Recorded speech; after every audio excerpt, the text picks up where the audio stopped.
Hi everyone, I just wanted to show you how I made this, well, I guess new setup for demonstrating flame colors. Let's just turn on the Bunsen burner first.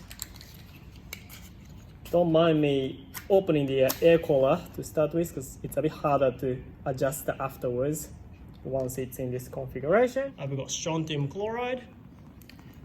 Into this hole, spray generous amount into it, and because the air is going into from here or other holes that I made at the bottom as well using hole punch, air is moving to a stop, which gets sucked in to those air cooler holes, which will then get carried upwards by the flame and also the gas,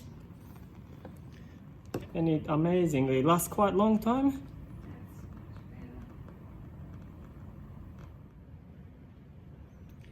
So what I did was using the Bunsen burner,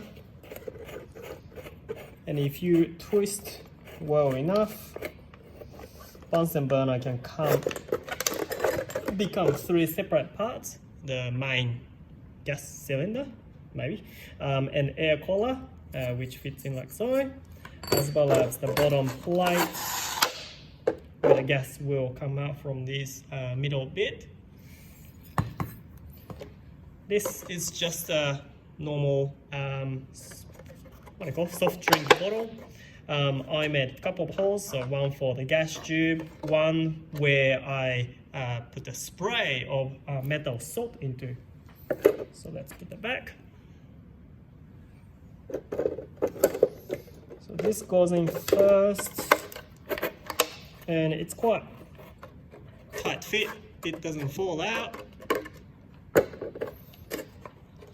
Air cooler goes in, and the bottom plate you have to put the tube through the hole first.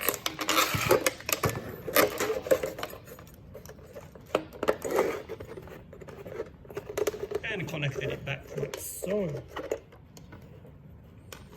Now I have to leave the air cooler open.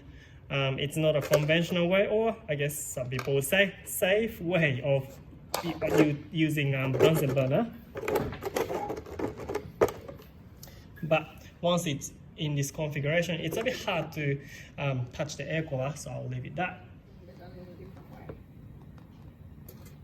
So instead of putting the salt in the crucible and then burning it, Mr. Kikuchi's got a spray and he's spraying it into the fire.